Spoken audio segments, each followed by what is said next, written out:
Assembly ఎన్నికలు ముగియడంతో ఇక MLC పదవులపై గురిపెట్టింది TRS party 17 స్థానాలు దక్కించుకోవాలని వ్యూహం పన్నింది.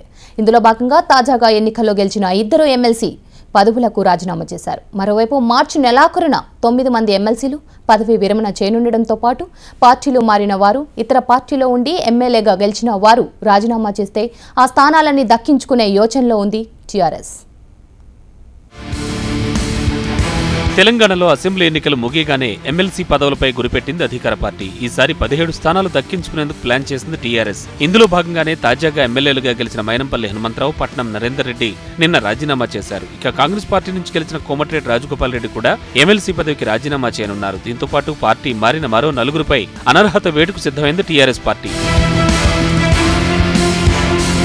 అనర్హత వేటుకు వీలుగా టీఆర్ఎస్ లో చేరిన కాంగ్రెస్ ఎమ్మెల్సీతో రాజీనామా చేయించి మళ్లీ పోటీ చేయించే యోచనలో ఉంది గులాబీ పార్టీ. సంస్థాగతంగా పార్టీని బలోపేతం చేయడానికి ఎమ్మెల్సీ స్థానాలు పెంచుకోవాలని చూస్తోంది. ఇప్పటికే అసెంబ్లీ ఎన్నికల్లో టికెట్ ఆశించి పొందలేకపోయిన పార్టీ సీనియర్ నేతలకు ఇతర పార్టీల నుంచి చేరిన చాలా మందికి ఈ పదవులిస్తామని హామీ ఇచ్చారు గులాబీ బాస్. కాంగ్రెస్ లో చేరిన ఎమ్మెల్సీలు కొండా మురళి, రాములు నాయక్, యాదవరెడ్డి, భూపతిరెడ్డిపై అనర్హత వేటు వేయించి వాటిని దక్కించుకోవాలని భావిస్తోంది టీఆర్ఎస్. అనర్హత వేటుకు సాంకేతిక సమస్యలు అడ్డు రాకుండా ముందుగా మహబూబ్ నగర్ నుంచి టీఆర్ఎస్ లో చేరిన కాంగ్రెస్ సభ్యుడు దామోదర్ రెడ్డిని రాజీనామా చేయించి మళ్లీ అక్కడే పోటీ చేయించాలని ఆ పార్టీ యోచిస్తోంది.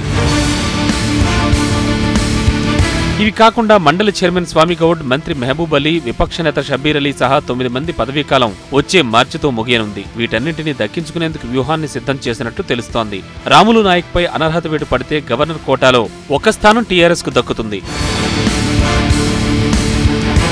మండలి చైర్మన్ పదవికి స్వామిగౌడ్తో పాటు మాజీ స్పీకర్లు సురేష్ రెడ్డి, మధుసూదనాచారి పేర్లు పరిశీలనలో ఉన్నాయి. మరోవైపు ఎమ్మెల్యేల కోటా కింద వచ్చే 7 స్థానిక సంస్థల కింద వచ్చే 6, 2 ఉపాధ్యాయ, మరో గ్రాడ్యుయేట్ స్థానాలను దక్కించుకునేందుకు కార్యాచరణ చేపట్టింది టీఆర్ఎస్.